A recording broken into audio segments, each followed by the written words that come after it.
A new Edith Cowan University study has shed light on the factors that play a part in whether we stick to our New Year's exercise resolutions or slip back into our old ways. It turns out it may all boil down to your reasons for wanting to exercise.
A new study in the journal Hypertension speculates on the health impact of less salt in Australia's packaged foods.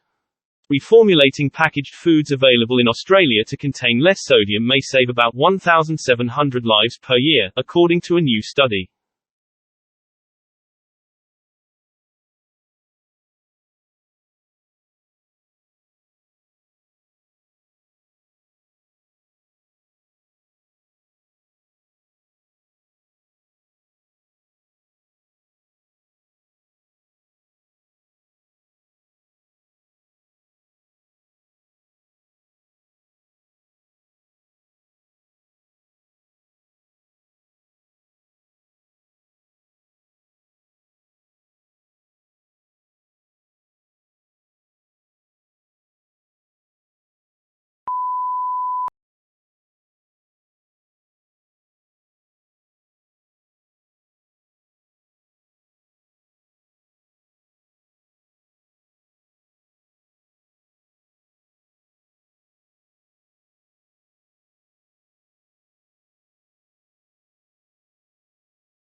A research team led by the University of Queensland has developed a tool to help the global beef industry simultaneously reduce costs and greenhouse gas emissions while meeting demand for meat.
Aussie researchers say boiling peanuts takes away most of what triggers allergies from the legumes, and can potentially be reintroduced to people to eliminate their peanut allergies. The team collected 70 kids aged 6 to 18 with peanut allergies, and gave them 12-hour boiled peanuts for 12 weeks, 2-hour boiled peanuts for 20 weeks, and finished with roasted peanuts for 20 weeks.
Edith Cowan University research has found a better education has a strong genetic correlation and a protective causal association with several gut disorders.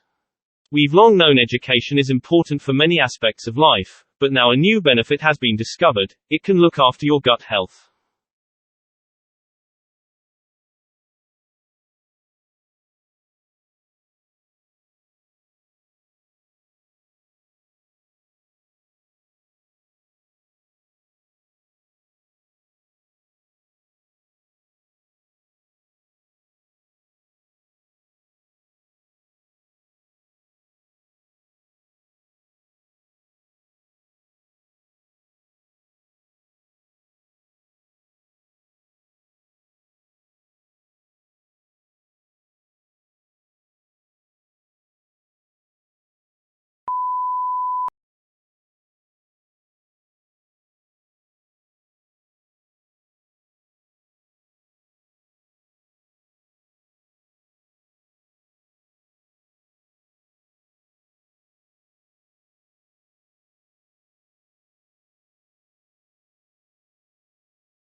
Global warming is changing the water cycle across the planet, according to a first-of-its-kind report released today by the Global Water Monitor Consortium, led by the Australian National University.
High sodium intake increases blood pressure, risk of heart disease and stroke, chronic kidney disease and stomach cancer. To reduce the incidence of these conditions, the World Health Organization recommends reducing the population-wide average sodium intake by 30% by 2025, which limits total daily sodium intake per person to about 2 grams or 2,000 milligrams per day.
Music helped people manage their stress during the most severe part of the pandemic, according to an international survey.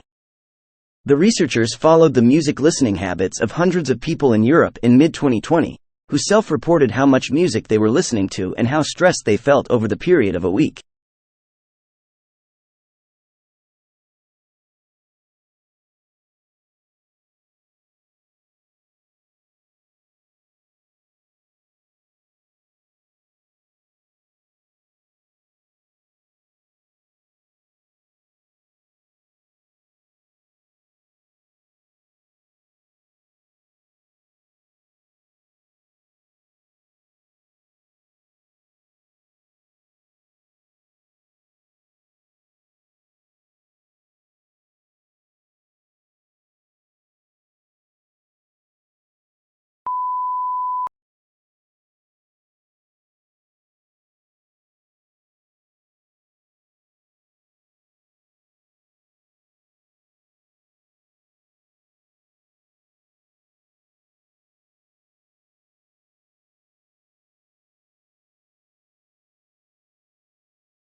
Music listening is a universal human experience. People of all ages and cultures often use music to reduce stress and improve mood, particularly in times of crisis. However, ecologically valid research examining the real-time association of music listening with stress and mood during the COVID-19 pandemic is scarce.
People are likely exposed to thousands of airborne microplastics a year primarily indoors, a study has found.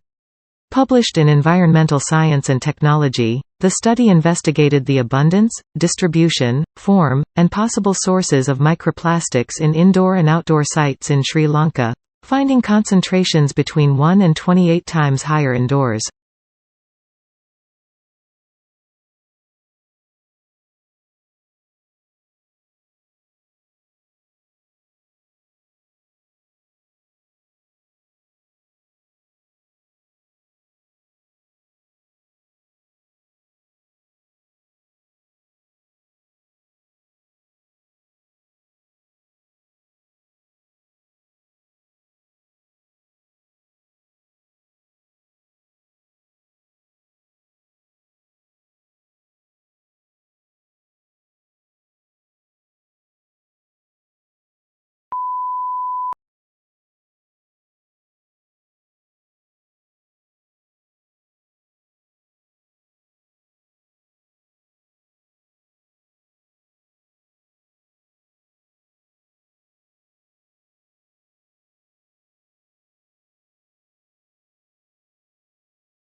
Potentially more than 1 in 50 open water swimmers could be impacted by a condition called swimming-induced pulmonary edema, according to researchers reporting on a case in a woman in her 50s. The condition causes fluid in the lungs and is estimated to impact 1 to 2% of open water swimmers. though the researchers say it is likely to be underreported.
Previously, it was believed that providing a financial incentive to get vaccinated would lead to some bad behavioral consequences, but new research from Europe says this is probably not the case.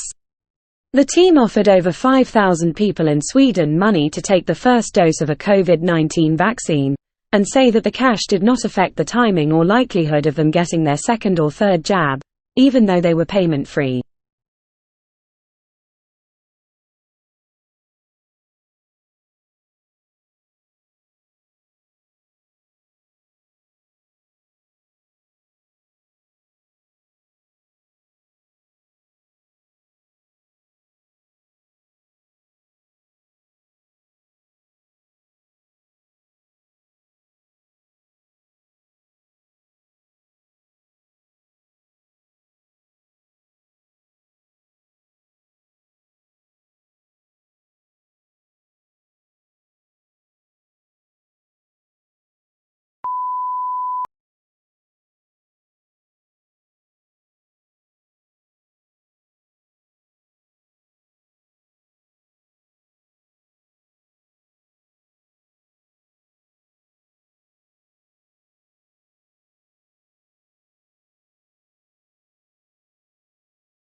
Recent flooding and water for the environment delivered in previous years have led to vast numbers of waterbirds, including large nesting colonies of straw-necked ibis and royal spoonbill, breeding at wetlands throughout the northern and central Murray-Darling Basin.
Researchers from the UNSW Sydney Centre for Ecosystem Science, however, have confirmed that many chicks manage to survive at the Bullagal and Gayany wetlands in southern New South Wales and the Narran Lake and Gwydir wetlands in northern New South Wales, with some already taking flight.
Some fast-growing coral species on the Great Barrier Reef slow down their growth rates when exposed to warm water, scientists at the Australian Institute of Marine Science have found. The new research shows they are likely to experience a double whammy with high mortality during acute heat stress events and significant reductions in growth due to an increasingly warming ocean.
The range of bacteria, fungi, and invertebrates living in the soils of our city parks and gardens may be more important for healthy ecosystems than the range of plants we plant there, according to Australian and international research.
The researchers say listening to music was associated with less stress at the time of listening and improved overall mood, and those suffering from chronic stress were able to improve their mood by listening to music. The researchers say we can learn from this and use music, especially happy music, to help us through other stressful periods of our lives.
The study, which looked at urban parks in 56 locations across 6 continents, including Australia, found that the biodiversity of the soil is tied to many ecosystem functions including plant productivity, water regulation, and plant pathogen control.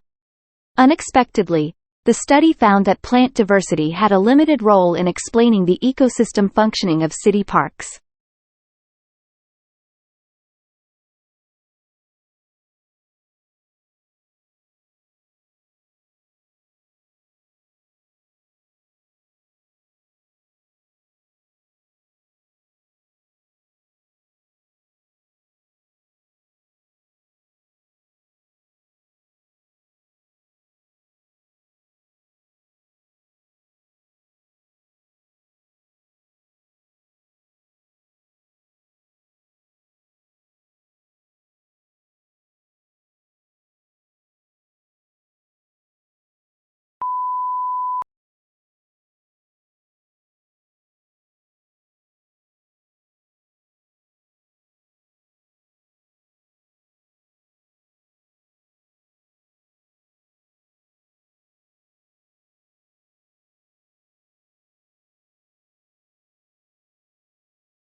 Using the World Health Organization's recommendations for reducing the population's sodium intake, the researchers estimate following the WHO sodium guidance may also prevent nearly 7,000 annual diagnoses of heart disease, kidney disease and stomach cancer in Australia.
COVID is now the third highest cause of death in Australia, according to experts from AusSage, a broad group of experts looking at the well-being of Aussies before, during and after the COVID-19 pandemic.